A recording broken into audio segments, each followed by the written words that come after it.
entrar de una vez a la conferencia, si les parece. Nuestro conferencista, el doctor Oscar Mauricio Ramírez, nos va a ofrecer una conferencia muy interesante, que es el capital extranjero en proyectos energéticos y consultas populares. El doctor Oscar Mauricio Ramírez es abogado y especialista en Derecho Comercial de la Universidad Javeriana. Cuenta con maestría en Energía y Recursos Naturales en Queen Mary University of London. Ha estado vinculado en empresas del sector energético como Ecopetrol y el Grupo Energía de Bogotá. Actualmente es corresponsal en Colombia de Garza, Tello, CLIP y Co-México, y es profesor de la maestría en Gestión Energética de la Universidad Sergio Arboleda, a quien le damos la bienvenida. Esta es su casa, doctor Oscar Mauricio, y esperamos que nos siga acompañando en futuras actividades académicas. Muchas gracias. Buenas noches. Buenas noches. Muchas gracias por mi tiempo. Para mí es un honor estar aquí el día de hoy en la Corporación Universitaria La Republicana. Muchas gracias a la Facultad de Finanzas y Comercio Internacional, al doctor John Bustos, su decano, quien la preside, quien promueve este tipo de eventos de asociación entre la academia, la industria y el sector privado, al doctor Daniel Zapata, también profesor de la Universidad Republicana, a la comunidad académica, a profesores, a estudiantes, y gracias nuevamente por estar en este segundo seminario en Comercio Internacional. Sin más preámbulos, y voy a romper un poco el protocolo, si a ustedes les parece, voy a acercarme más al público para tener una relación un poco más personal. Nuestro tema que nos ocupa, el tema que nos ocupa hoy es, el día de hoy, es el capital extranjero en proyectos energéticos y consultas populares en Colombia.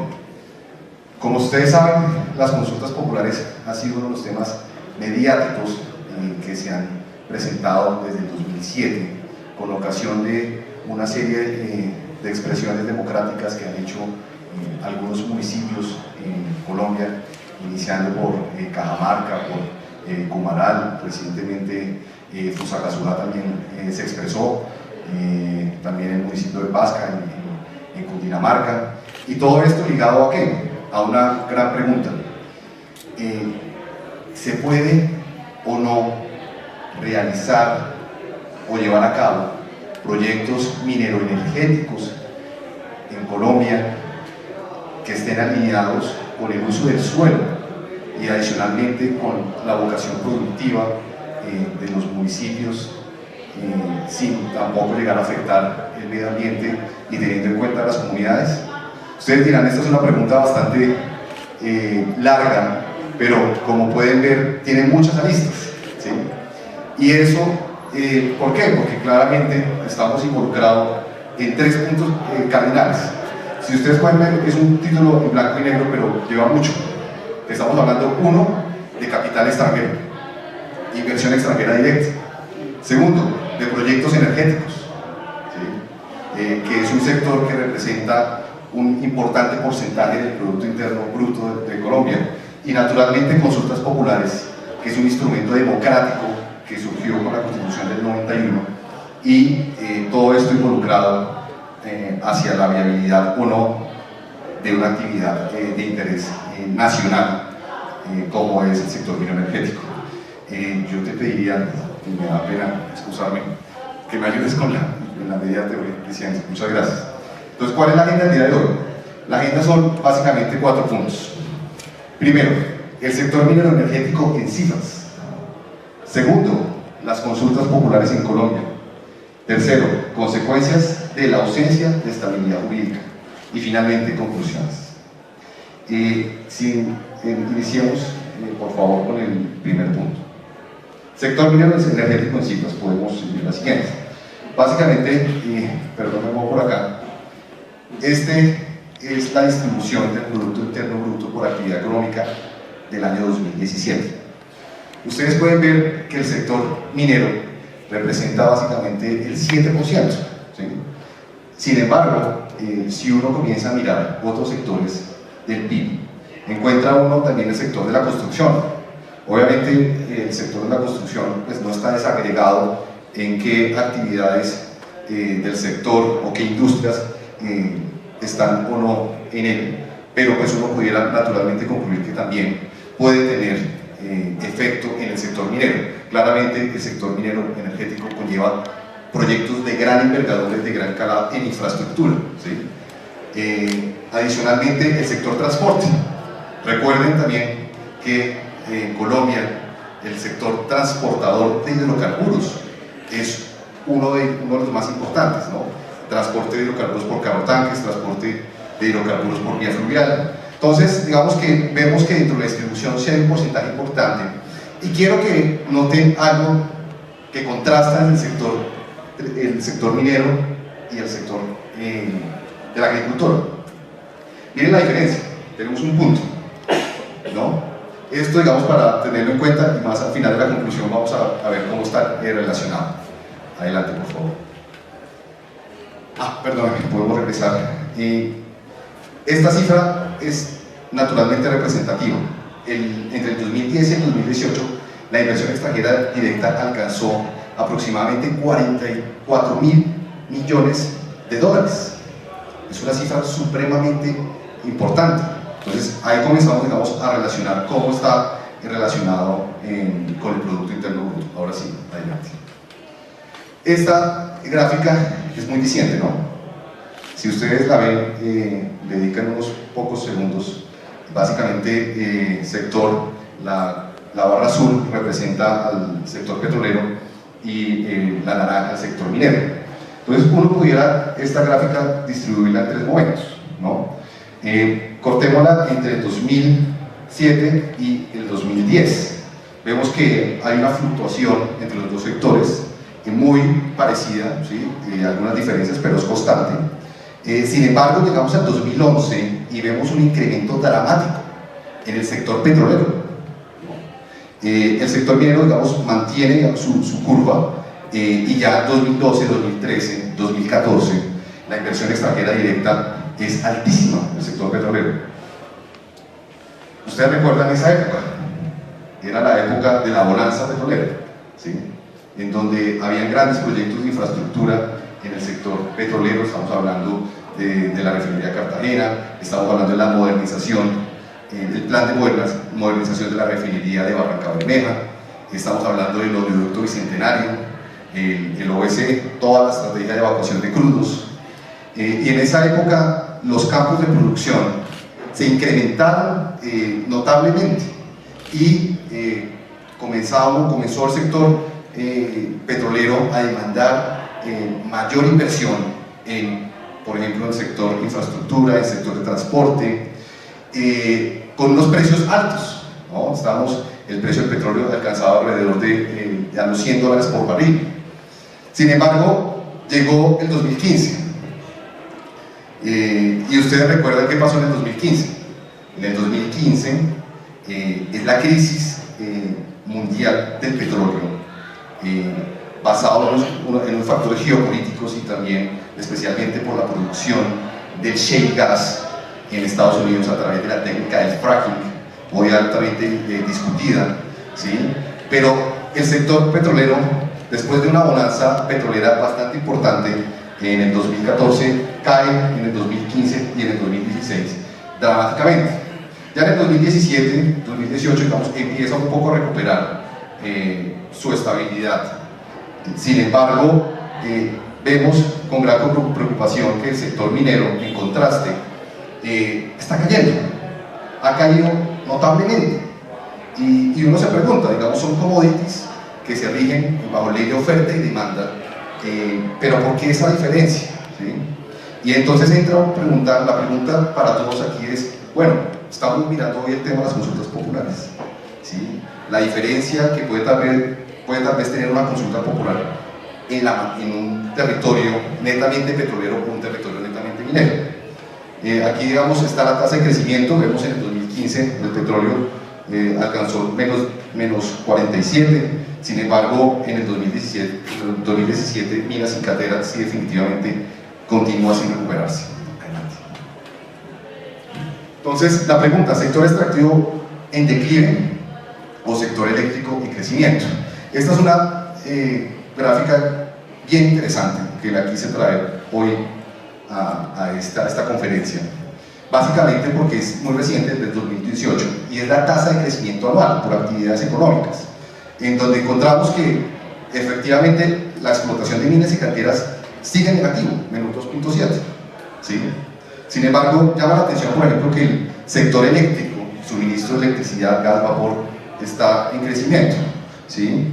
Es un sector que en este momento se está moviendo bastante y puede, digamos, una de las razones por la que implica ese incremento son las energías renovables. Bueno, ustedes han escuchado que el Ministerio de Minas y Energía está hoy promoviendo una diversificación de la matriz de generación de energías, ¿sí? Incrementando el potencial de energía eólica, energía solar, y ya, por ejemplo, tenemos hoy que el Grupo Energía de Bogotá recientemente se le adjudicó la transmisión de energía desde La Guajira hasta el Cesar, donde está conectando un parque eólico, ¿sí?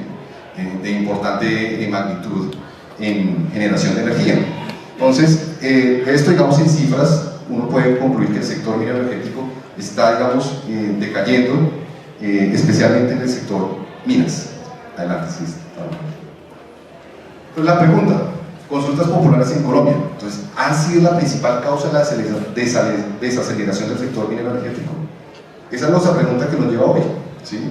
Si esa disminución de la tasa de crecimiento se ha visto afectada por el trámite o el adelantamiento de esta expresión democrática, como son las consultas populares, y definitivamente si también son un factor legal para dirimir la colisión de competencias entre el sector central y entidades territoriales. Ustedes saben que definitivamente hoy hay una desconexión entre el sector central y el sector territorial sobre cómo adelantar proyectos mineros energéticos o cómo explotar el subsuelo. Adelante. Entonces, ¿qué es una consulta popular?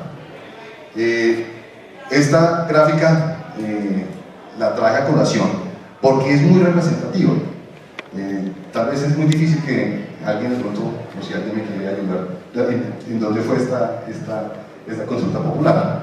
Muy difícil, ¿no? De pronto si nos fijamos aquí en la camisa de la señora, vemos que dice, yo amo Cajamarca, ¿sí?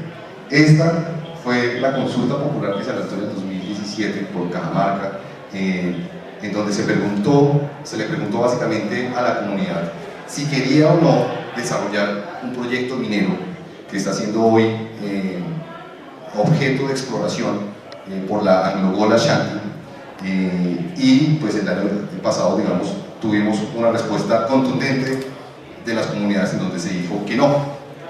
Y entonces volvamos un poco a la fuente legal. ¿Qué es una consulta popular?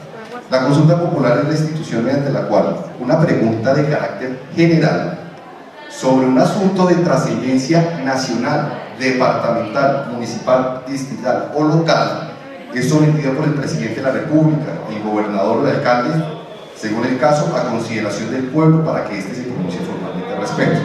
Entonces, no solamente vemos que la consulta popular está ligada a asuntos de trascendencia nacional, fíjense también que está incluido temas de naturaleza departamental, municipal o distrital. Y definitivamente cuando se adelanta una consulta popular, la decisión que se tome por parte de las comunidades es obligatoria, ¿sí? Eso es muy importante que lo tengamos en cuenta. Siguiente.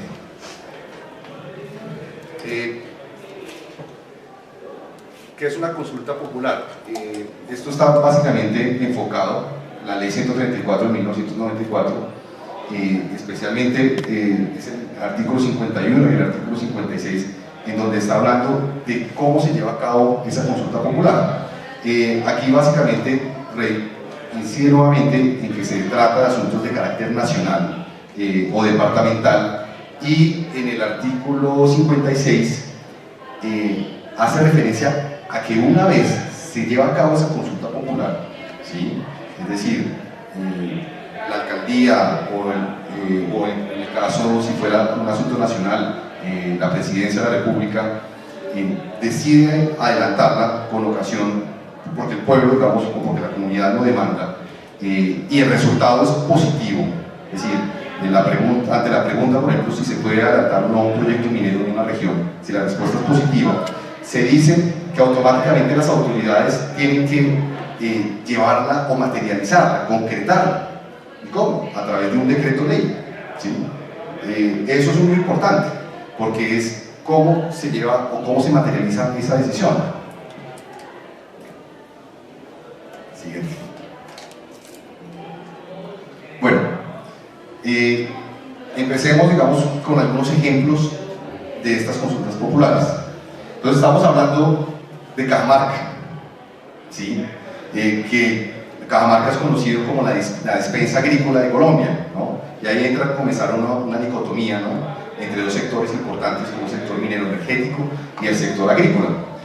Datos de la consulta y del proyecto La Colosa, así es la denominación del proyecto que está llevando a cabo la Global Ashanti. Créanme que es supremamente interesante cómo, por ejemplo, la Global está invirtiendo en este proyecto. ¿Por qué? ¿Por qué razón? Básicamente, hay voces en el sector minero que expresan que que el proyecto La Colosa puede ser la mina de oro con más potencial en Sudamérica. ¿Sí? O sea, no perdamos de vista eso. Y no perdamos de vista tampoco la inversión que se ha realizado por parte del Anglo Gold en exploración. Por ejemplo, 370 millones de dólares en inversión en 10 años. Y más sorprendente, se han invertido 19 millones de dólares en programas de gestión social. Es decir, en programas que están directamente relacionados con la satisfacción de necesidades sociales o comunitarias de la región. Y no obstante esas cifras, tenemos el resultado donde 97.92% de los votantes dijeron no. Entonces, ¿cómo entra a jugar las políticas de responsabilidad social empresarial o de desarrollo sostenible frente a obtener o no el acuerdo social en el desarrollo de una actividad de gran importancia como la minera o la petrolera? Entonces uno se pregunta, ¿será que esto es una cuestión de dinero? O por el contrario, también, digamos, hay voces y la industria ha venido expresando que se ha venido desinformando a la comunidad sobre los efectos y sobre el verdadero propósito y las acciones de mitigación que tiene el sector minero energético. Entonces ahí hay dos contrastes. Por un lado, estamos, digamos, una compañía internacional de Sudáfrica, de las más importantes en el sector minero, en un ambicioso proyecto minero con una inversión importante para desarrollar, para obtener y retener ese acuerdo social, ¿cierto? Pero por otro lado también tenemos la discusión sobre si esas actividades o no generan un efecto en el medio ambiente o en la comunidad, ¿sí? Y al final vemos que, independiente de uno u otro, el resultado es uno solo. 97.92% dicen no, ¿sí? Ahora, sigamos con otro ejemplo. El sector petrolero. Entonces, básicamente el sector petrolero, y aquí de pronto no se alcanza a ver bien la imagen, pido disculpas por ello, pero aquí realmente pues, ese es un amanecer en el llano, está un poco cortado, 6 de la mañana, pero bueno, esperemos que para la próxima de los tengo una mejor foto. Y obviamente un taladro de perforación. Aquí está un taladro de perforación en el Meta. Cumaral queda aquí en el Meta. Básicamente, este mapa de Colombia, ustedes preguntarán por qué tienen unos puntos o unos departamentos con un color más fuerte que otro. Los colores más fuertes son los departamentos con un color más fuerte, oscuro, perdón, son los que han recibido mayores regalías. Entonces, usted encuentra que el Meta, pues, claramente ha recibido un importante valor en regalías, lo mismo que la Guajira, versus otros departamentos. Entonces, ¿qué pasó en Cumaral? En Cumaral se está desarrollando una prospectividad en sísmica para identificar el potencial de hidrocarburos, ¿sí? Y tenemos a una compañía india y china que se llama Manzaroar Energy, que ostenta un título de exploración para desarrollar proyectos, pues para identificar si hay o no hidrocarburos en esta región. Dicen que la Manzaroar Energy comenzó desarrollando sus estrategias de responsabilidad social empresarial, incluso cambió la forma de hacer la adquisición sísmica, la actividad de sísmica, que son unas actividades que se realizan para identificar el potencial de hidrocarburos o no, por una actividad mucho más tenue, con mayor tecnología, para darle un poco más de consenso y lograr un acuerdo con la comunidad. Sin embargo, los datos de la consulta y el resultado también similar a Cajamarca. 7.475 personas votaron en contra de la industria petrolera, mientras 183 votaron a favor de aquella. Y recuerden que en el Meta, que es un departamento en donde se tiene la mayor producción, los grandes campos de producción de petróleo están en el Meta. Está Castilla, está Chichimene, Apiari, y el sector ha venido invirtiendo importantes recursos. Por ejemplo, Ecopetrol hace algunos años ha invertido, desde hace ya algunos años ha invertido más de 2 billones de pesos, 2 billones de pesos en programas de responsabilidad social empresarial. Y no obstante eso, digamos, hay unos desacuerdos todavía con la comunidad y no hemos logrado retener o llegar, digamos, a ese acuerdo sobre cómo desarrollar este proyecto o la actividad minera energética.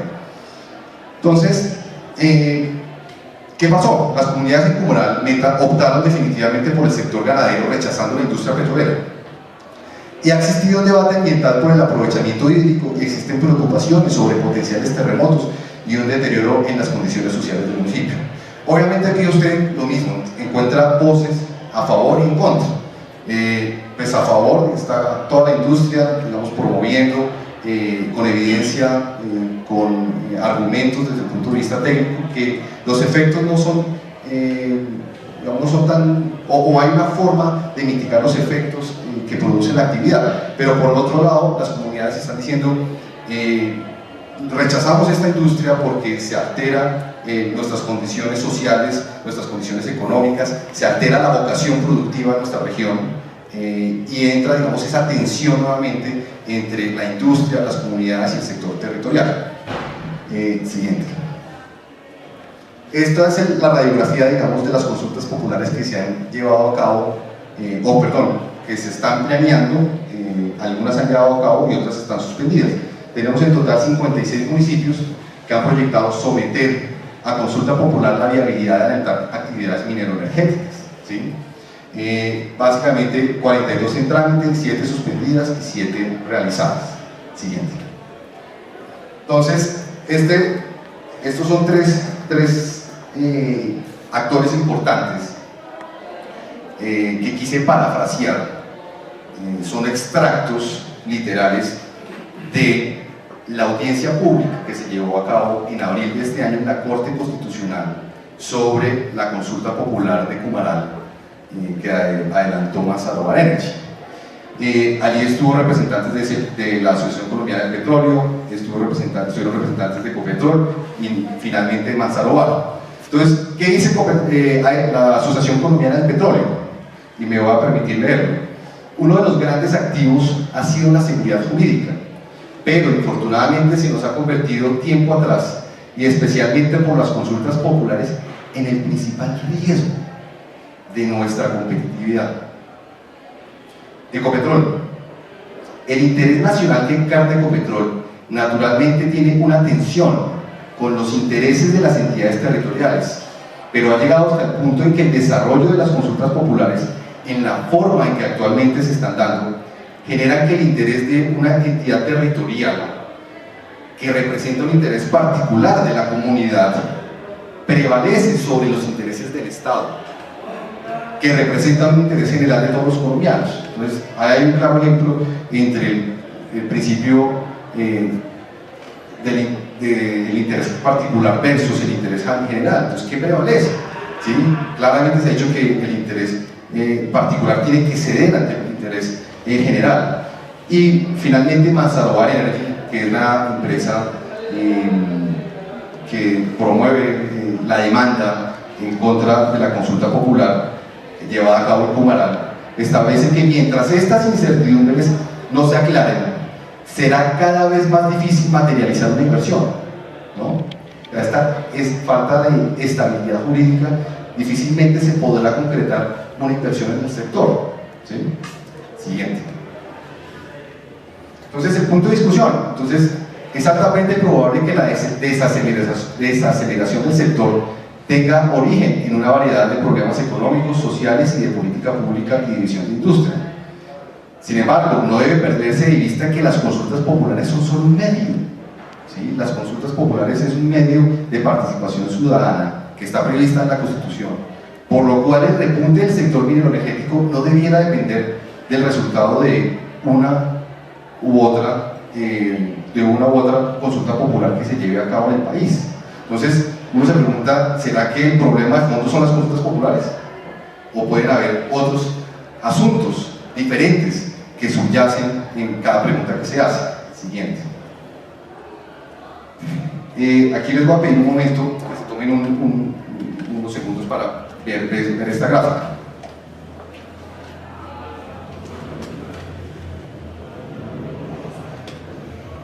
Los principales problemas del sector minero energético en Colombia.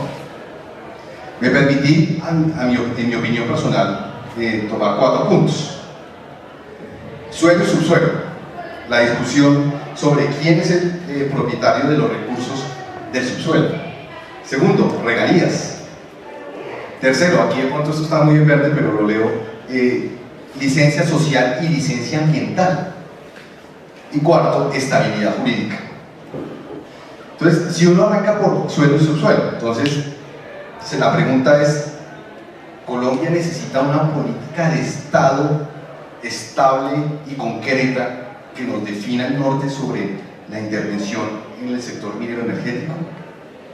Yo creo que sí. Yo creo que sí, porque tenemos en este momento una desconexión sobre definitivamente cómo materializar una inversión en el sector energético, bien sea en minas, en petróleos, incluso hasta en el sector eléctrico. Se presentan unos conflictos bien importantes. No obstante, uno piensa pues, que se está llevando a cabo una actividad de utilidad pública, como es llevar electricidad a puntos o a zonas no desconectadas. Sin embargo, también en el sector eléctrico hay oposición por parte de las comunidades. Entonces se dice claramente se necesita una política de Estado que defina cómo se articula el sector nación o el sector central con el sector territorial sobre los planes, por ejemplo, de ordenamiento territorial y sobre la explotación de los recursos naturales no renovables. ¿Hay una desconexión entre autoridades nacionales y locales? Yo creo que sí, y eso, digamos, evidencia que todas las consultas populares, cuando se llevan a cabo y las preguntas es, ¿se puede adelantar o no actividades en el sector minero energético en este municipio? Claramente es porque no hay un consenso entre el gobierno central y el gobierno territorial sobre cómo llevar a cabo esta actividad. Se necesita una regulación por parte del Congreso, eso, digamos, ya se está adelantando. Valdría la pena, digamos, conocer los avances que ha tenido el Ministerio de Minas y Energía al respecto. Y, pues, naturalmente, los planes de ordenamiento territorial, que como ustedes lo saben, el plan de ordenamiento territorial tiene como alcance la delimitación de las condiciones del suelo, ¿sí? No del subsuelo, solamente el suelo. En regalías, claramente regalías es otro motor generador de conflictos y de generador de problemas. Solamente, por ejemplo, Ecopetrol produjo 135 billones de regalías en los últimos 5 años, ¿sí? Y ustedes recuerdan que la política de distribución entre departamentos productores y no productores cambió y se hizo, digamos, una política mucho más equitativa en cuanto a su distribución de regalías. Y hoy hay voces, nuevamente, de determinadas entidades territoriales que dicen: necesitamos invertir más, necesitamos mayores recursos, necesitamos mayor porcentaje de regalías. Y si volvemos un poco atrás, perdóname, para el mapa, para que tengamos una radiografía más atrás, aquí. comenzamos a ver, por ejemplo, que el Meta, Guajira, Cesar, por ejemplo, la Guajira está, pues todas las minas de carbón de Cerrejón, está Prodeco en Cesar, si no estoy mal, en Córdoba está la mina más grande de níquel, la mina más grande de níquel en Latinoamérica está en Colombia, que es Cerro Matoso. Y ustedes saben que también hay una demanda hoy gigantesca de Cerro Matoso en contra del Estado colombiano, ¿sí? Por el tema de regalías, por las bases de impuestos, porque se introdujeron algunas reformas en los acuerdos de inversión, en las concesiones. El Meta, ¿sí? Naturalmente el Meta pues, es el departamento que ha recibido más regalías en los últimos años. Entonces estos departamentos probablemente están diciendo necesitamos mayores recursos versus otros departamentos, ¿sí? Por ejemplo como el Chocó, Putumayo, estas zonas por ejemplo, que son zonas no interconectadas, que se necesita llevar energía, pues fíjense que la distribución o la fuente de regalías es mucho menor. Entonces la tensión entre departamentos y cómo el gobierno nacional va a entrar a balancear ese punto, ¿sí? Ahora sí volvamos nuevamente a los motores de conflicto. Entonces los motores de conflicto, en la siguiente, si ves aquí, entonces tenemos las regalías, renta petrolera y minera. Claramente siempre hay una discusión entre la renta petrolera y minera, ¿no? Siempre hay un poder de negociación entre las IOC o las International Oil and Gas Company, como Manzanovar, Equion, bueno, en su momento Equion no, pero pues en su momento BP, OPSI, versus el Estado colombiano, en donde cómo entra a balancearse el porcentaje de regalías o de impuestos o derechos contractuales por el uso del suelo, ¿sí? Todas las regalías que se generan por la explotación de los recursos, y hay una tensión siempre entre Estado e inversionistas sobre la estabilidad. Si yo tengo una concesión minera de hace 5 años con una base gravable en temas de impuestos de renta, ¿será que el gobierno nacional a los 5 años podrá aumentarlo, podrá disminuirlo unilateralmente, vía una ley, vía un decreto? ¿Eso afecta a la estabilidad? ¿Sí? Entonces hay una discusión, una tensión importante allí. Obviamente, pérdida de recursos por legalidad e informalidad, sector minero. Ustedes saben que los recursos que pierde Colombia hoy por la explotación de oro de manera ilegal son gigantescos, ¿sí? Reemplazan casi que una reforma tributaria. Hay datos muy importantes a nivel público que demuestran cómo el Estado colombiano ha perdido gigantes e importantes recursos por esta explotación ilegal. Ahora, la licencia social y ambiental, claramente se le está pidiendo al Estado colombiano mayor eficiencia y celeridad en los trámites de licencia. Solamente el Grupo Energía de Bogotá, y pónganme cuidado a esta cifra, ¿sí? Tiene 17 meses de retraso en sus proyectos, en todos sus proyectos de transmisión, ¿sí? ¿Por qué? Por la falta de licencia ambiental. Usted encuentra contratos de EPCs, de construcción de ingeniería, de compra, construcción de subestación o de líneas de transmisión, contratos que se perfeccionaron hace 3 o 4 años, que no han arrancado hoy. ¿Por qué no han arrancado? Porque no tiene licencia ambiental, ¿sí? Pues claramente eso es un punto de dolor. Los procedimientos de socialización, ¿cómo la industria está llegando a las comunidades? La pregunta es, ¿será que es simplemente necesario o suficiente con que una compañía llegue a un municipio y reúna 3 o 4 veces en el polideportivo del municipio a socializar el proyecto? ¿Será que con esas 3 reuniones informativas a que están obligadas a realizar por ley, más una audiencia pública, es suficiente? ¿O por el contrario, uno creería que las empresas podrían invertir un poco más de tiempo, invertir un poco más de recursos, tratando de llegar a comunidad por comunidad, vereda por vereda, en donde expresen cuál es ese proyecto de manera temprana, cuáles son sus efectos, cuál es su propósito, ¿sí?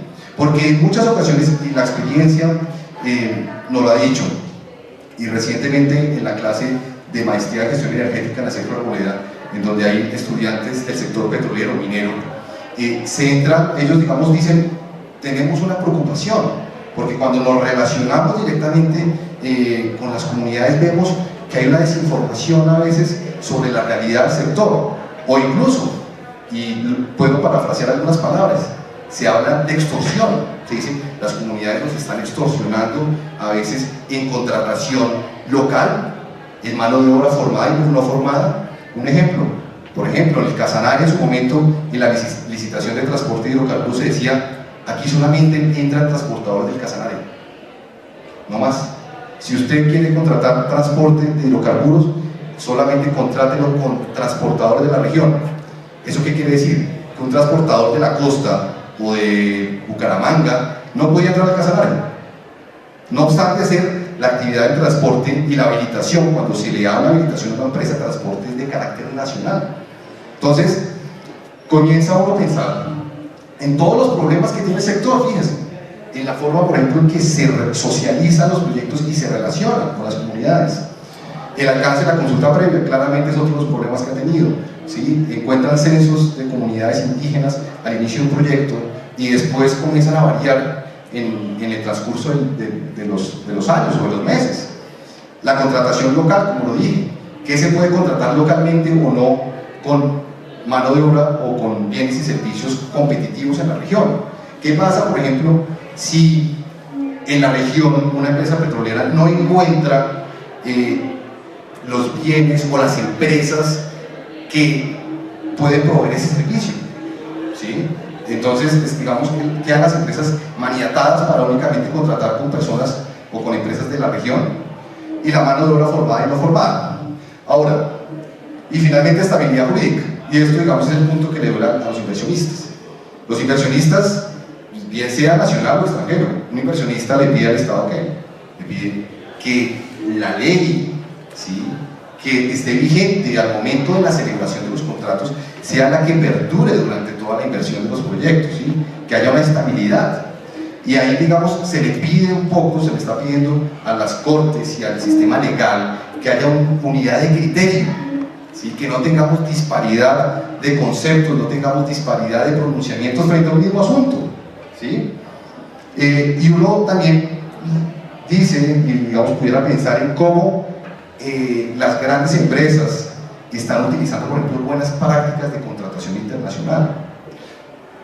Las cláusulas de renegociación o de equilibrio. Ustedes no se imaginan cuando llega un inversionista al país y va a negociar un contrato de perforación de pozos o un contrato de consultoría, la negociación es supremamente compleja, porque en Colombia a veces ha estado un poco rezagada en términos de las buenas prácticas en materia de contratación, ¿sí? Por ejemplo, les doy un ejemplo. En materia de infraestructura, el mundo desde los años 70 en Estados Unidos y en Europa comenzaron a hablarse de los dispute boards o los paneles de expertos neutrales, que son un mecanismo de resolución de conflictos que se conforma desde el principio del proyecto y está durante toda su vigencia, ¿sí? Y eso le permite a unos expertos que son ingenieros que conocen la problemática del contrato estar allí para prevenir conflictos, para resolver conflictos, y obviamente no es el tema que nos ocupa, pero créanme que la tasa de éxito, por ejemplo, que se utiliza en los grandes proyectos de infraestructura en Estados Unidos o en Europa, necesariamente hay un dispute board o hay un panel de expertos neutral. En Colombia no. En Colombia esperamos a que haya una conflictividad, que haya una reclamación económica, que haya un problema para acudir al final a un arbitramiento o a un sistema legal, o un sistema judicial, cuando ya poco o nada, a veces ni siquiera se sabe cuáles son los hechos de la demanda o los hechos de la reclamación, son de 5 o 6 años atrás. Entonces eso congestiona claramente la inversión extranjera directa, ¿sí? Si las empresas internacionales o si Colombia no avanza en materia de contratación internacional, pues difícilmente también allí tendremos, digamos, un buen resultado. Sigamos. Ahora, pues aquí está nuestro bello país. yo les pido un minuto para que lo contemplen y miren qué dicotomía encuentran, ¿no?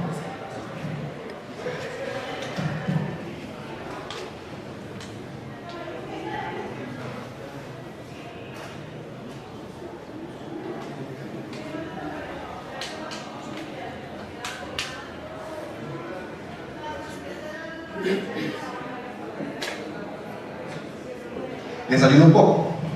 Entonces, nuevamente, los colores más oscuros es la regalía, ¿sí?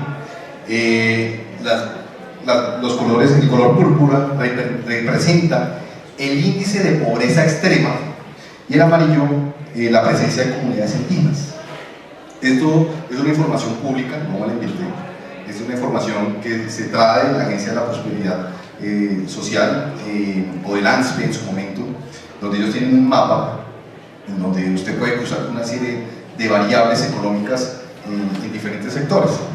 Entonces usted encuentra claramente, por ejemplo, La Guajira, ¿sí? Uno de los departamentos que ha recibido más regalías, y fíjese el porcentaje de pobreza extrema, ¿sí? Y la presencia de comunidades indígenas, ¿sí? Mire, por ejemplo, Córdoba, donde está la planta de litio, este Cerro Matoso. Esto no quiere decir que haya una conexión entre uno y otro, entre industria, pobreza o presencia de comunidades indígenas. Digamos que habría que hacer un análisis, doctor John, mucho más profundo para comenzar a desmenuzar esas cifras y llegar a esa conclusión, pero sí es diciente, ¿sí? Entonces uno vuelve a la pregunta, ¿será que alcanzar y retener ese acuerdo social es una cuestión de dinero? ¿Sí? Esa, digamos, es una de las preguntas que yo planteo el día de hoy en este escenario. Y pues bueno, pues yo creo que ya ustedes identificaron claramente cuáles son los diferentes proyectos. Aquí me tomo un minuto. ¿Quién de pronto es bueno en geografía? ¿Quién me puede ayudar aquí? En esta reserva, ¿sí? Esta es la reserva de la Paporis, ¿sí? En el Baupés. Aquí, básicamente, les cuento, con 3 días de diferencia,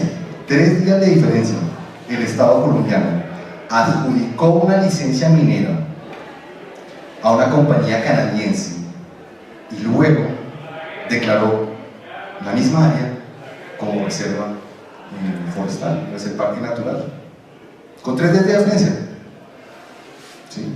La Paporis. Básicamente, aquí esta fuente hídrica, según las comunidades indígenas, para ellos ahí está la concepción que nació, pues, de la fuente de vida, ¿sí? Y dicen pues que la explotación de oro pues es cercana a esta fuente hídrica. Entonces, ¿cómo queda el Estado colombiano con esta dicotomía, con esa diferencia, con esa falta de articulación institucional frente, por ejemplo, a una empresa internacional, ¿sí?, que está demandando el Estado colombiano debe ser un solo? Yo, ¿por qué tengo a veces que entenderme con el Ministerio de Minas, el Ministerio de Hacienda, con el Ministerio de Ambiente, con el ELAN, la Corporación Autónoma Regional, con el alcalde, con la gobernación, y todos me dicen algo contrario frente al mismo punto?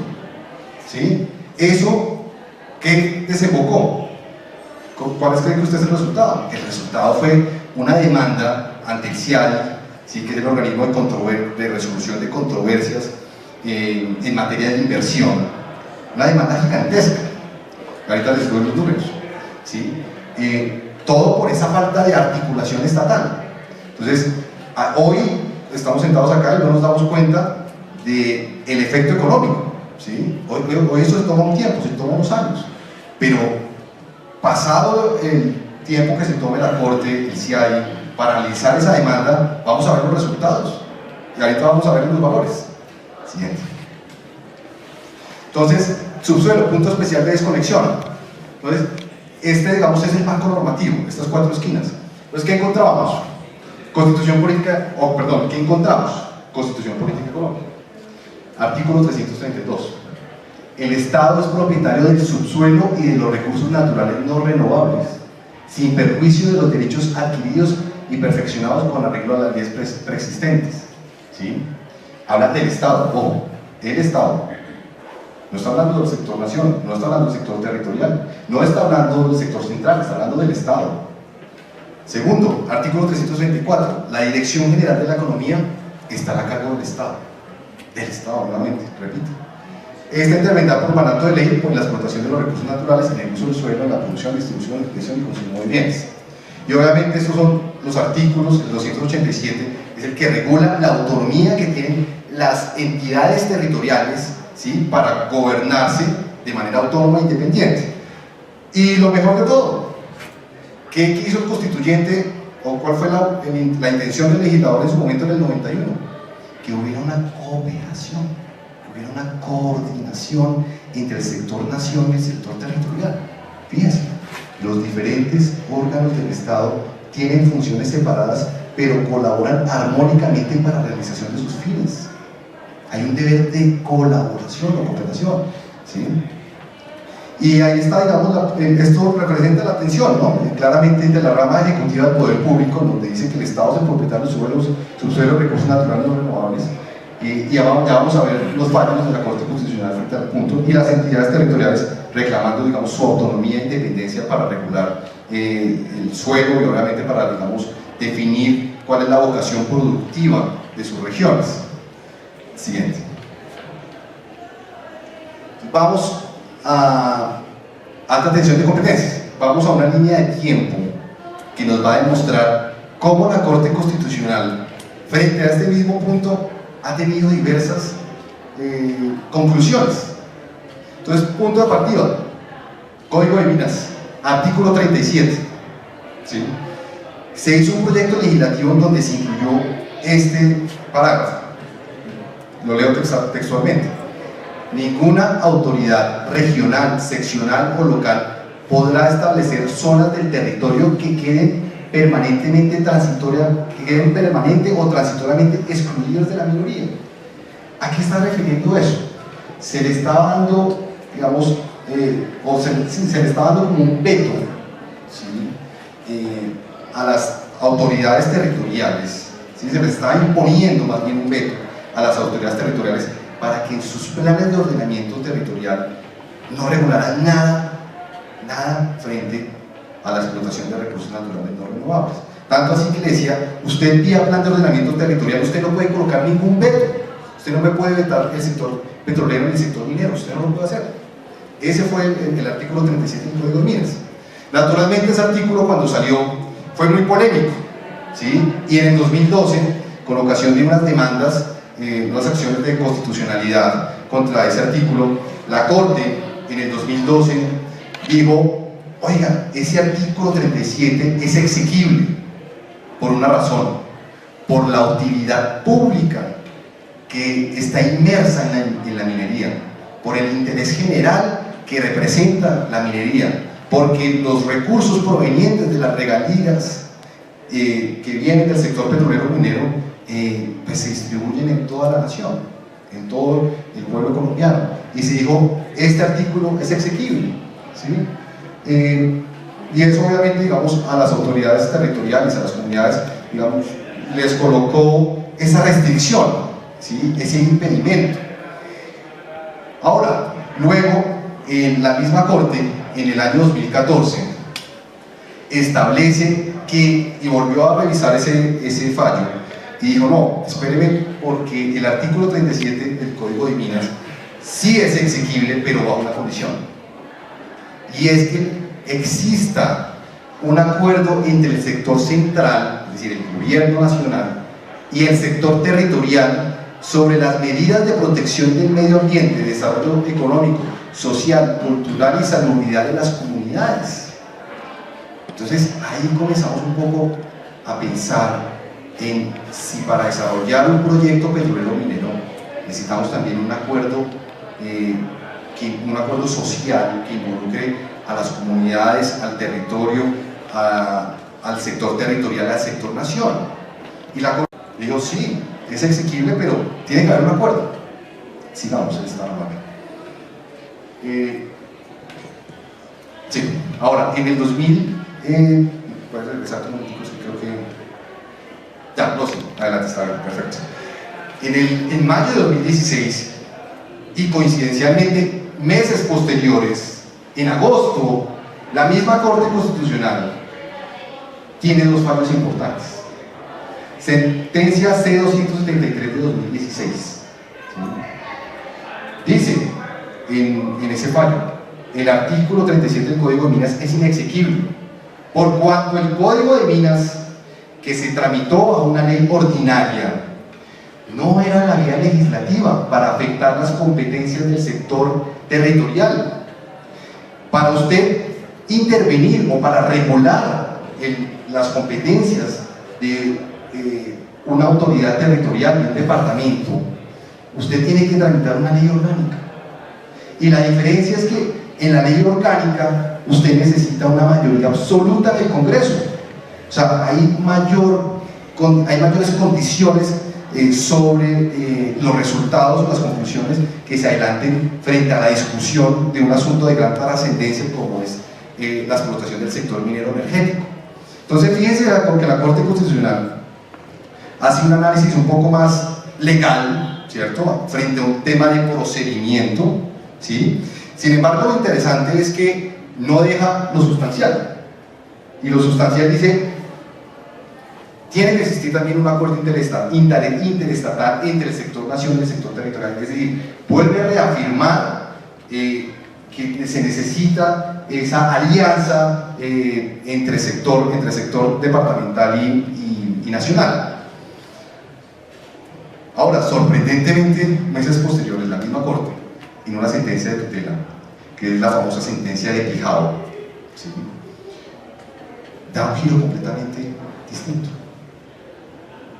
Y dice: las entidades territoriales tienen la potestad de prohibir proyectos mineros bajo un principio de precaución, en el sentido de que la actividad minera, por sus efectos, por su despliegue, por su dimensión, ¿sí?, una mina a cielo abierto, perdón, ¿sí?, habla la Corte, ¿sí?, ustedes pueden revisar el fallo.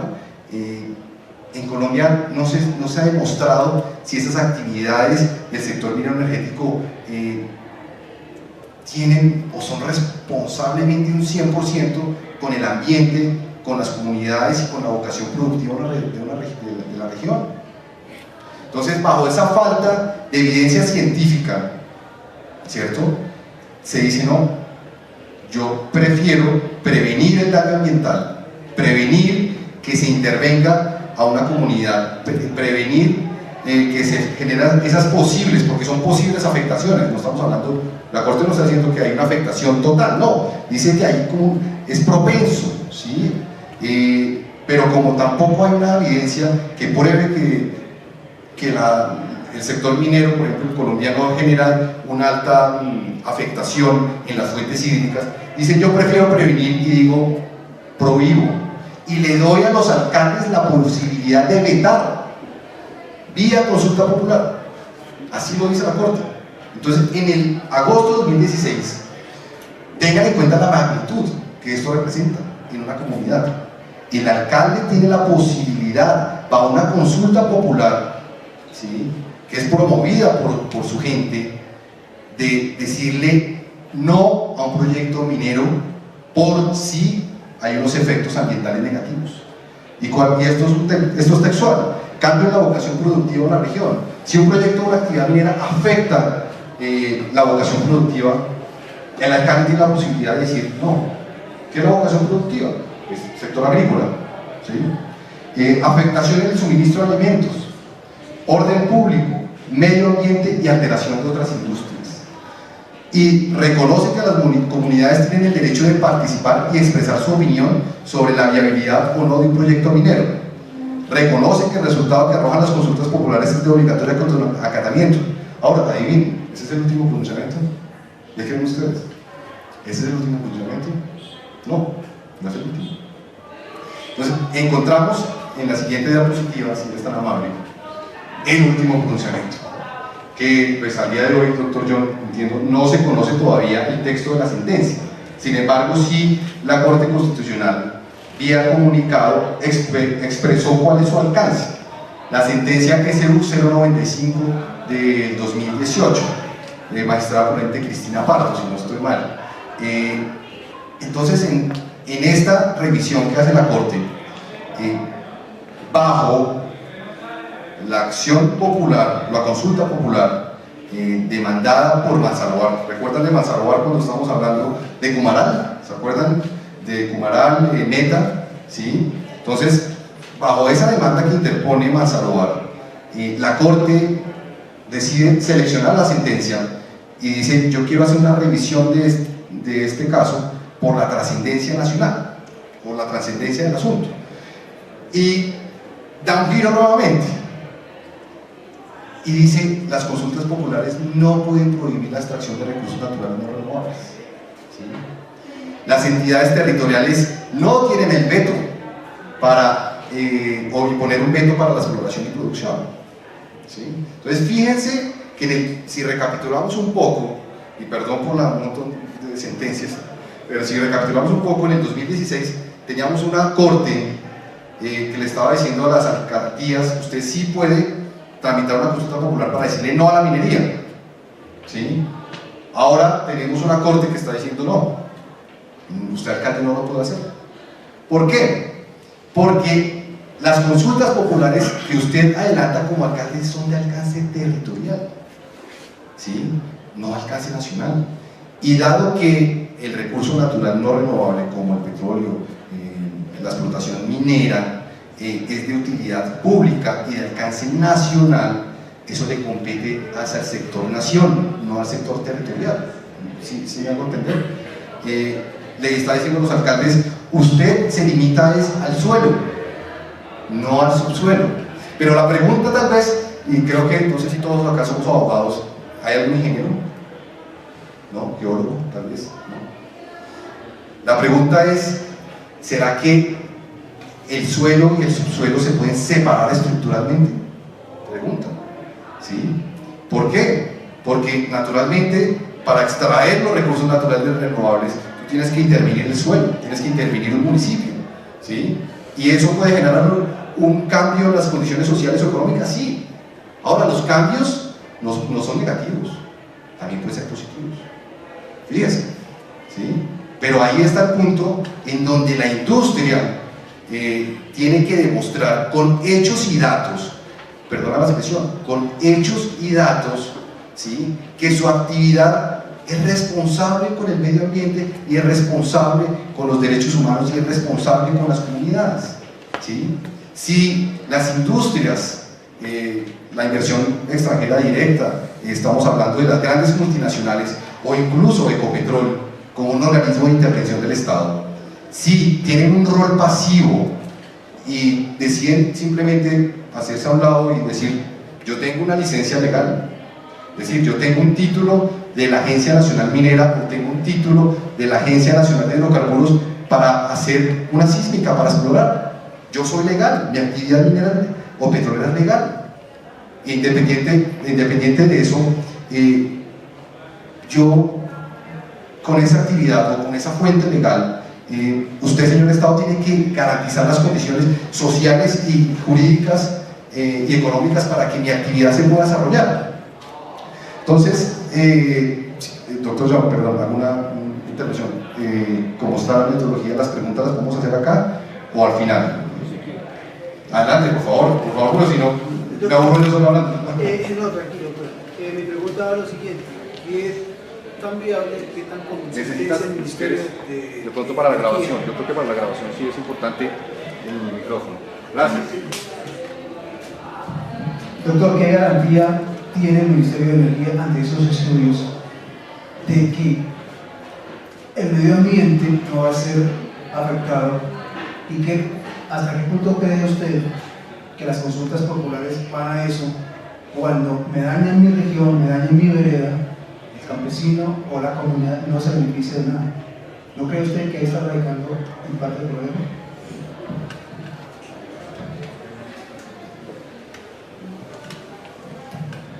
Gracias. Comienzo con la primera. Obviamente pues, no represento el sector nación ni trabajo en el Ministerio de Minas y Energía, soy independiente, pues tengo experiencia en el sector energético, pero lo que yo he escuchado y es mediático es que el Ministerio de Minas y Energía está adelantando hoy una comisión de expertos, y esa comisión de expertos tiene como propósito precisamente concluir si todos estos problemas que les mostramos, por ejemplo, como son los efectos en el medio ambiente o los efectos en la protección de los derechos humanos de las comunidades, se pueden ver o no alteradas por el sector minero energético. Esa comisión de expertos, entiendo, está ya conformada, o sea, ya está operando, ¿sí? Entiendo que está conformada por ambientalistas, ingenieros, geólogos, porque esto es un debate que debe ser no solamente desde una perspectiva netamente legal. Este es un pronunciamiento de la Corte bajo una perspectiva legal. Ahora, vamos a esperar el texto del fallo para ver el alcance, ¿sí? Pero el punto definitivamente, lo que se tiene que concluir en esa comisión de expertos, con hechos y datos, ¿sí? Con evidencia científica, es si definitivamente la actividad minera genera un efecto adverso o positivo en una región, ¿sí? Entonces esperemos, digamos, ese dictamen de la comisión de expertos. Ahora, me preguntas sobre las consultas populares y, digamos, el instrumento, que es un instrumento democrático que ha utilizado las comunidades y los territorios para decidir si están de acuerdo o no frente a una actividad de alcance minera o petrolera, ¿sí? Eso, pues hoy, bajo esta sentencia de la Corte Constitucional, pues uno puede concluir, y es mi opinión personal, que definitivamente las entidades territoriales no deben adelantar consultas populares para vetar proyectos mineros o petroleros, ¿sí? Pero obviamente hay muchas preguntas sobre eso, ¿sí? Ya la comunidad académica, profesionales están diciendo, bueno, ¿qué pasa con las consultas populares que ya se adelantaron, ¿sí? Que ya tienen un resultado? Fíjense, ¿se acuerdan que yo les mostré? Hay un artículo, el propio artículo del abogado que hizo en la presentación donde se dice el texto de la ley 134, dice, oye, las conclusiones, el resultado de una consulta popular es obligatorio, lo tienen que acatar, incluso las autoridades tienen que tramitar una ley para concretarlo. Entonces la pregunta es, ¿qué pasa con esas consultas populares que se adelantaron en su momento? ¿Sí? Incluso Fusagasugá tuvo la misma dicotomía 3 días, 4 días antes de que saliera este texto, porque ya estaba programada y no recibió ninguna instrucción y se llevó a cabo. Entonces definitivamente sí es un punto sensible. Entonces en esa medida, o en ese orden de ideas, la entidad territorial entonces no tiene ese veto. ¿Qué más dijo, digamos, la sentencia o ese comunicado? Dijo, miren, hay una separación estructural, y graves estas palabras, separación estructural entre el suelo y el subsuelo. Se dijo, el gobierno nacional central ostenta la competencia respecto a los recursos del subsuelo. Gobierno nacional, ¿sí? Caso contrario, entidades territoriales ostentan la competencia para establecer únicamente el uso del suelo, ¿sí? Entonces la pregunta para la Corte, la pregunta para la academia, para los profesionales es, bueno, si nos vamos al artículo 332 de la Constitución Política, que lo vimos hace atrás, la Constitución habla del Estado, y Estado involucra, en mi opinión personal, muy personal, no solamente el sector nación, sino el sector territorial, ¿sí? Y eso, digamos, es un punto de debate. Hay un debate jurídico importante aquí. Sin embargo, la conclusión de la Corte es determinante. Es una separación dramáticamente estructural. Señor, suelo, la organización del suelo es únicamente de la autoridad territorial, pero lo que yace en el subsuelo es de la nación, es decir, del gobierno central, ¿sí? Eso es muy importante que lo tengamos claro. Ahora, hay otros 2 puntos que menciona la Corte. Dice, sin embargo, yo encuentro que el sector minero energético no tiene un instrumento propio de participación ciudadana. Inclusive, si ustedes ven, y está en YouTube, está, a los que quieran, cuando en sus tiempos libres quieran mirar cuál fue el desarrollo de la audiencia pública que se hizo en abril en la Corte Constitucional, donde se invitaron todas las voces, todos los actores.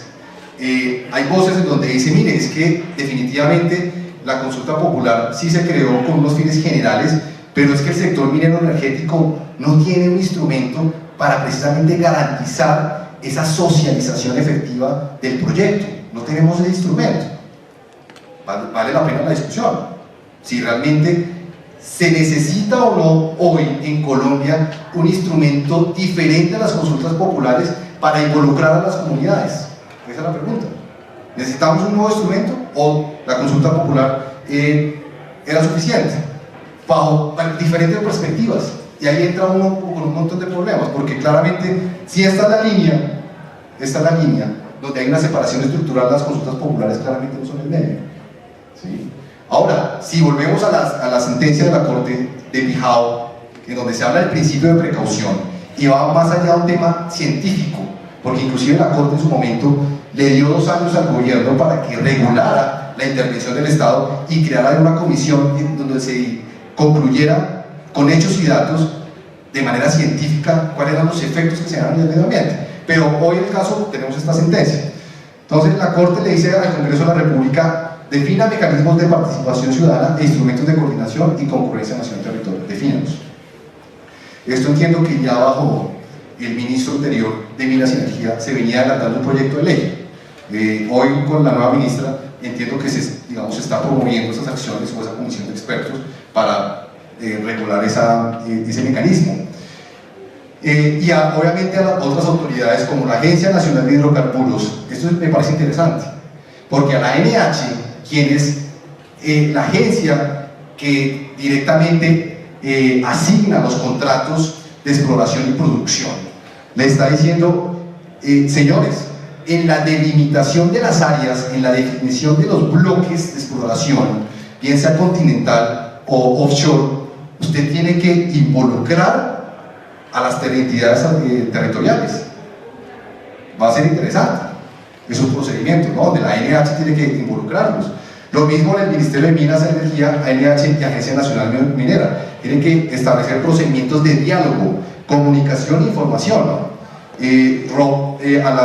Al MAT, por ejemplo, el Ministerio de Ambiente, al ANLA, a la UME, que es la Unidad de Planeación Minero-Energética, al Sistema Geológico Integrado, me está diciendo: tiene que robustecer estrategias y cláusulas contractuales de participación ciudadana. Entonces, la pregunta aquí que debemos hacernos hoy es: bueno, ¿qué pasa si se garantizan todos esos procedimientos de concertación, de socialización, de diálogo, pero al final no se llega a un acuerdo?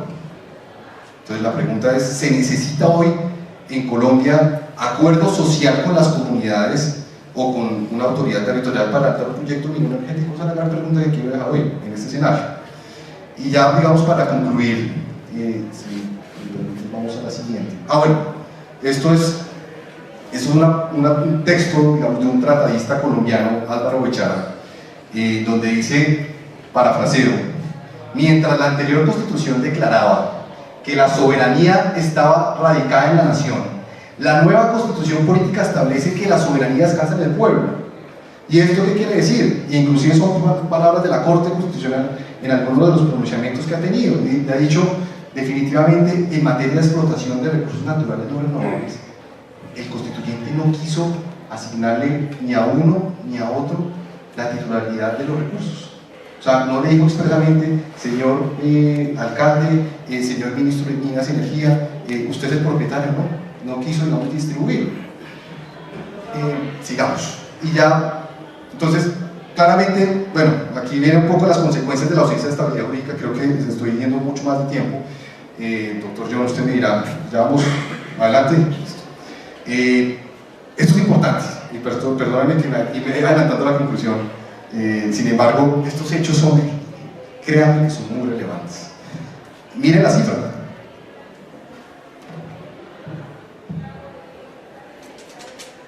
$12 billones.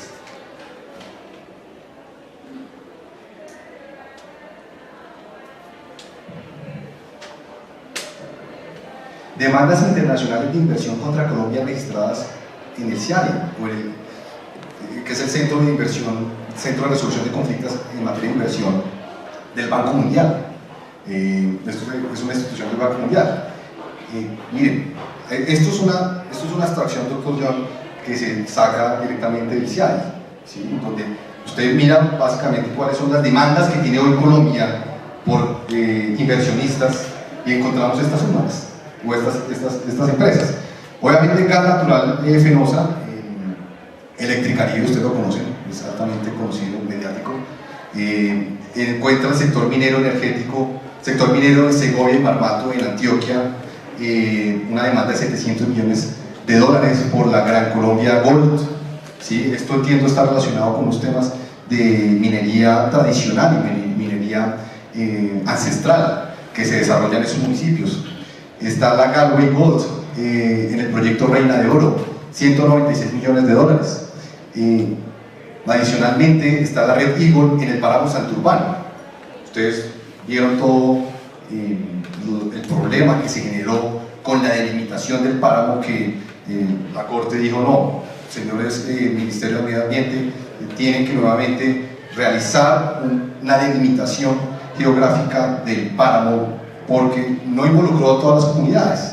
Y fíjense por si la importancia de que absolutamente toda la comunidad esté involucrada en un proyecto, ¿sí? Porque definitivamente si usted no garantiza esa socialización efectiva con todas las comunidades, usted puede ser objeto de incumplimiento de un debido proceso, y aquí lo vimos, ¿sí? Entonces eso generó como consecuencia que la empresa que tenía el título para generar esas actividades industriales generara esa demanda, ¿sí?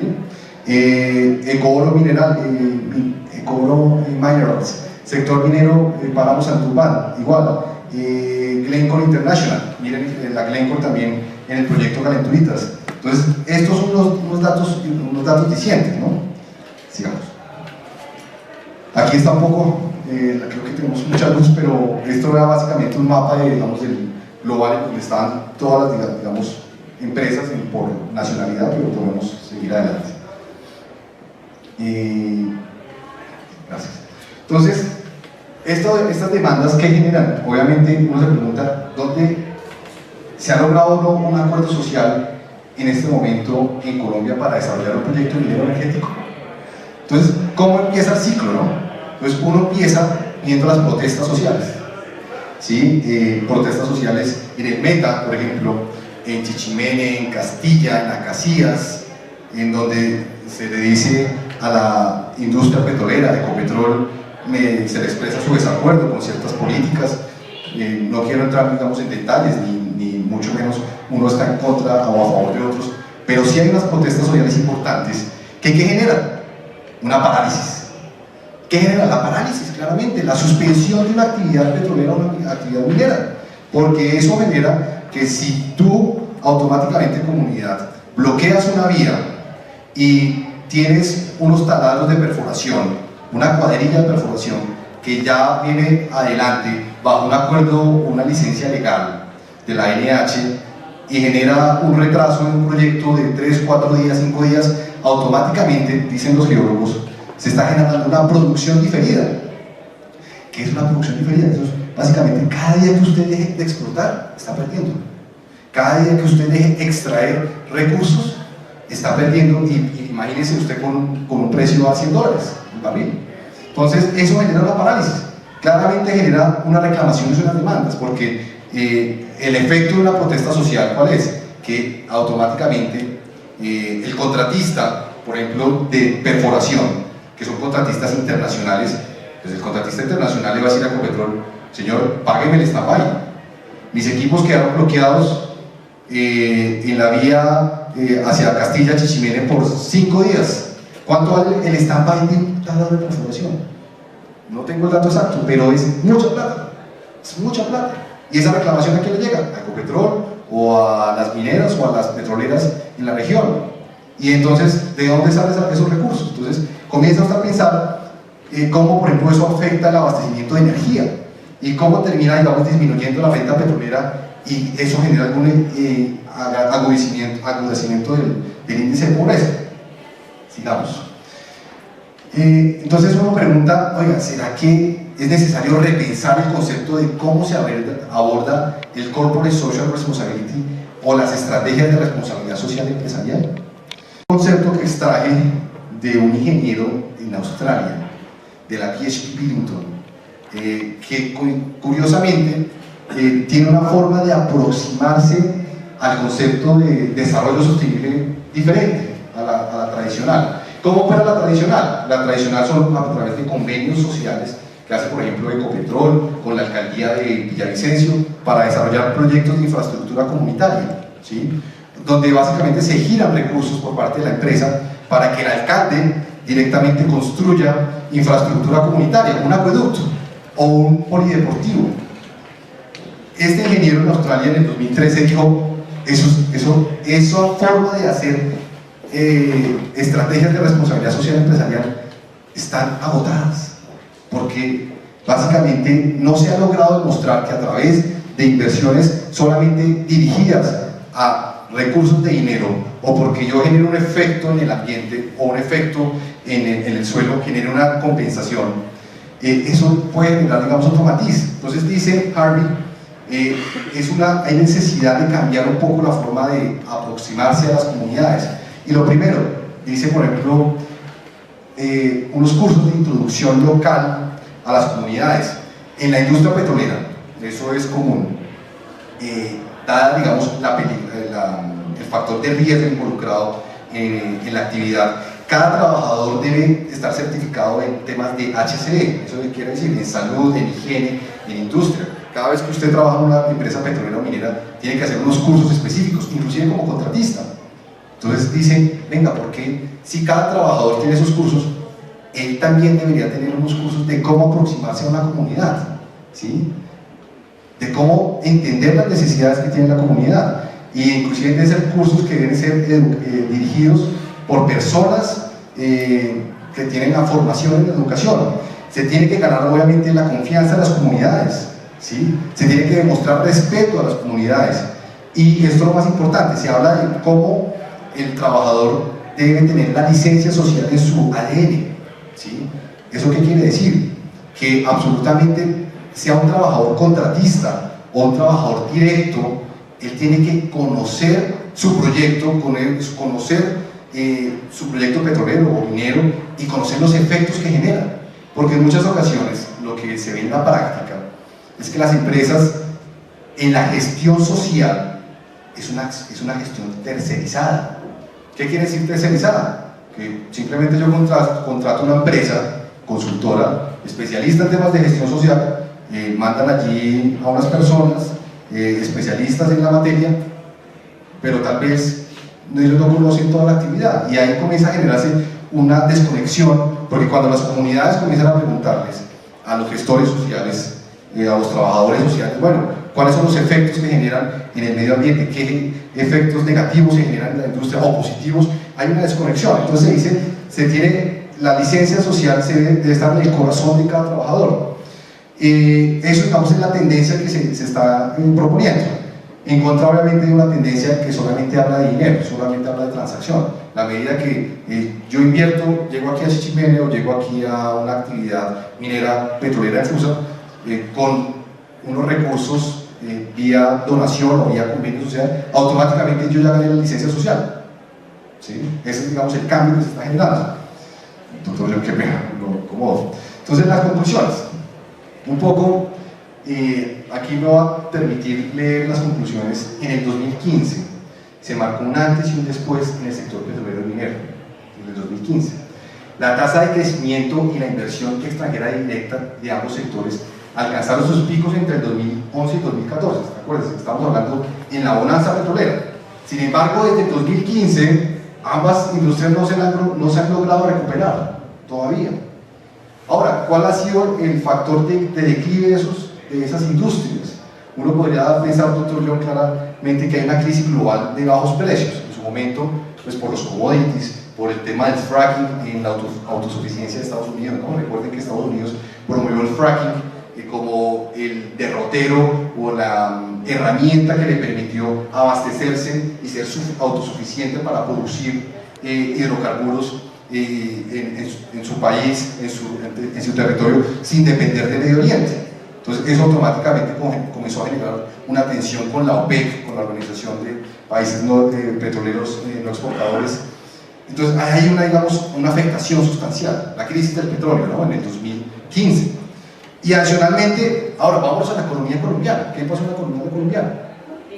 Cambiamos el modelo económico, ¿sí? En los 80s, 90s veníamos con un modelo económico diferente, veníamos con un modelo caficultor, veníamos con un modelo agrícola, y con la bonanza petrolera evolucionamos a un modelo petrolero.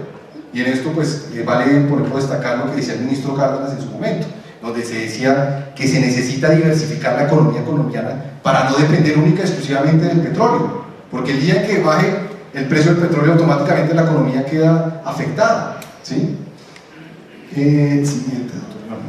Entonces, conforme a la sentencia de la Corte Constitucional, volvemos a la gran conclusión, como les dije, la separación estructural, ¿sí? Yo creo que en este punto no va a tener, pero ya sabemos que lo que dijo la Corte fue que el gobierno central ostenta la competencia respecto a los recursos de subsuelo y las entidades territoriales sobre el suelo, y que no hay veto por parte de las entidades territoriales. Sin embargo, la pregunta es, ¿qué es Estado, no? Entonces, Estado, inclusive en la misma Corte, en el 97, estableció que el Estado incluye todas las entidades públicas, mientras que la nación se refiere exclusivamente a las autoridades centrales, ¿sí? Y que la Constitución evitó adjudicar los beneficios de la explotación de recursos naturales a favor de la rama ejecutiva del poder público o a las entidades territoriales, y es precisamente que el Congreso es quien tiene que regular. Pero vuelvo a reiterar, es un punto importante conocer el fallo de la Corte, como lo hemos conocido. Gracias. Bueno, entonces las consultas populares. Entonces, las consultas populares, otra gran conclusión es que son un instrumento democrático, son un medio, pero no son el problema. En mi opinión, la consulta popular no es el problema, simplemente es un medio. Y debemos preguntarnos si es posible sostener en la práctica una separación estructural entre el suelo y el subsuelo, cuando la extracción de un recurso natural no renovable puede afectar el suelo, sus variables físicas, sociales, económicas y culturales. Esta no es una pregunta mía, es una pregunta que se hizo la Corte en su momento. La Corte misma se dijo, necesitamos una evidencia científica que nos pruebe esto, ¿sí? Ahora, el problema es que si la respuesta a esta pregunta es positiva, es decir, claramente hay una afectación al suelo, sus variables físicas, sociales, económicas y culturales, y no existe un instrumento de participación ciudadana que garantice que las comunidades sean tenidas en cuenta durante todas las etapas del ciclo de un proyecto petrolero y minero, ni tampoco se regulan de manera pronta y efectiva instrumentos de coordinación, colaboración y concurrencia entre el sector central y nivel territorial, es altamente probable que la consecuencia es que tengamos más conflictos, es altamente probable que tengamos más protestas sociales, ¿sí? Esto, digamos, es una conclusión. Y finalmente, ya para acabar, doctor, yo no extenderme más, es ¿qué nos recuerda todo esto? Y es un asunto de opinión y de debate, ¿sí? En mi opinión, la licencia legal y la licencia social no pueden existir separadamente para aprobar proyectos extractivos. Ambas están inevitablemente interconectadas, es decir, la una no puede operar sin la otra. ¿De qué nos sirve tener una licencia legal para explorar recursos naturales no renovables si no tenemos la licencia social? Ya vimos cuáles son los efectos. Vamos a tener protestas, vamos a tener parálisis, vamos a tener recursos perdidos. Recuerden la inversión que hizo una Global Ashanti, 12 millones de dólares perdidos. Ecopetrol también ha perdido recursos gigantescos por diferidas. Entonces, claramente, la licencia social tiene que estar también conectada con la licencia legal, ¿sí? Otro punto, la licencia social para operar proyectos extractivos debe estar en el ADN de todos los trabajadores. La licencia social se obtiene con un proceso de acuerdo social que se inicia de manera temprana en los territorios en donde se planea ejecutar los proyectos, de manera que los intereses y necesidades de las comunidades sean tenidos en cuenta desde el inicio de un proyecto. ¿Esto qué quiere decir? Y es un mensaje para las empresas. Las empresas tienen que llegar de manera temprana a los territorios, ¿sí? Y es un proyecto de intervención temprana. Es natural. Si a nadie le gusta que le coloquen un taladro de perforación en la mitad de su casa, ¿sí? Sin haberlo consultado previamente, puede que, digamos, suene un poco duro, pero yo creo que si una empresa, y vengo del sector petrolero, si una empresa oportunamente, antes de iniciar, por ejemplo, un acuerdo, una licencia para explorar recursos, trabaja mancomunadamente con las comunidades, informa cuáles son los efectos que se generan, informa cuál es el propósito del proyecto, cuáles son los beneficios, sin que esto quiera decir que automáticamente se va a ganar el acuerdo, no, pero si comienza a trabajar desde antes, ¿sí? Y no llega ya cuando ya tenemos una licencia de exploración y simplemente le dice a la comunidad o al alcalde, perdóneme, pero aquí está mi título de la ANH, aquí está mi título, aquí está mi licencia de la ANLA, de la Autoridad Nacional de Licencias Ambientales. Entonces, independiente de que usted no esté de acuerdo, si yo tengo esa viabilidad ambiental o legal, yo voy para adelante. Yo creo que ahí tenemos que cambiar.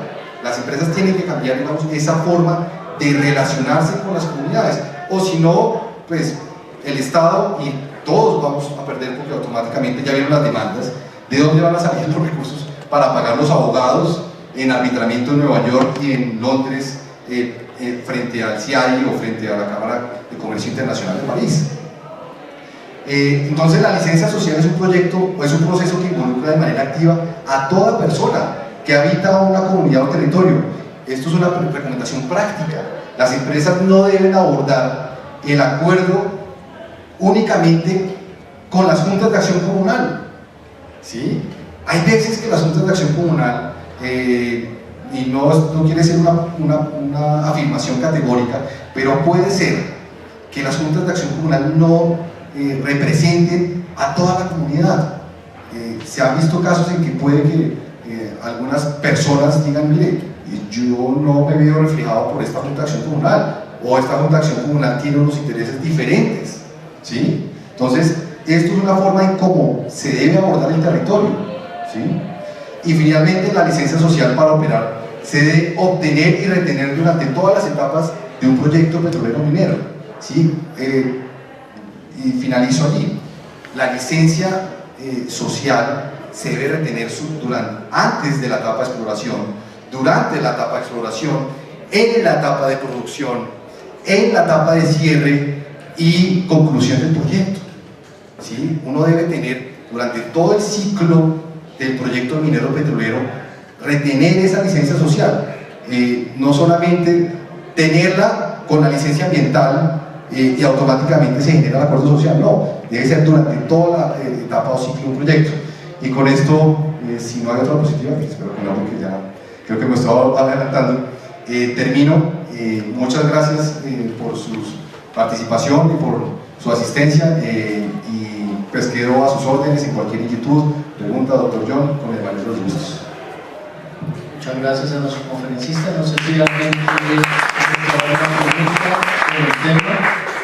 Yo sé que es algo bastante complejo. De manera particular, nuestro conferencista ha abordado dos temas importantísimos, y es esa sentencia CU, en lugar de arreglar las cosas, las complica. En el escenario internacional, ante el CIADI, no se demanda a la alcaldía, no se demanda al departamento, no se demanda al ministerio, se demanda al Estado, y la responsabilidad a nivel internacional es frente al Estado. Entonces ya hay bastantes precedentes, especialmente del CIADI, con sentencias donde lamentablemente el Estado argentino ha perdido por esa circunstancia, porque el Estado argentino concede el permiso, pero entonces cuando van a llegar al municipio, el municipio dice que no, y lo que decía nuestro conferencista, las subvenciones son muy grandes, el lucro cesante es muy grande, entonces la indemnización también es igualmente grande. Pero el año pasado se presentó, si mi memoria no me falla, una sentencia en favor del Estado de Costa Rica, y el Estado de Costa Rica se defendió con los argumentos que estaba exponiendo nuestro conferencista, pero un poco más enfocado hacia el derecho ambiental, y obtuvo por esa orientación de la contestación de la demanda hacia el derecho ambiental, obtuvo la absolución. de una demanda bastante millonaria ante el CIADE. Entonces yo creo que la conferencia fue bastante, a pesar de lo vasta y lo compleja de la conferencia, yo creo que fue magnífica su conferencia, mi estimado doctor, fue muy completa y le agradezco muchísimo, no solamente toda la visión que nos presentó, las grandes contradicciones de la Corte Constitucional y hasta el Consejo de Estado. La Corte Constitucional dice sí, no, y el Consejo de Estado le está diciendo sí se puede. Entonces ahí hay otro choque de trenes que nos genera aún más responsabilidad a nivel internacional. Un aplauso para nuestro conferencista, muchas gracias doctores por muchas actividades y estamos muy agradecidos.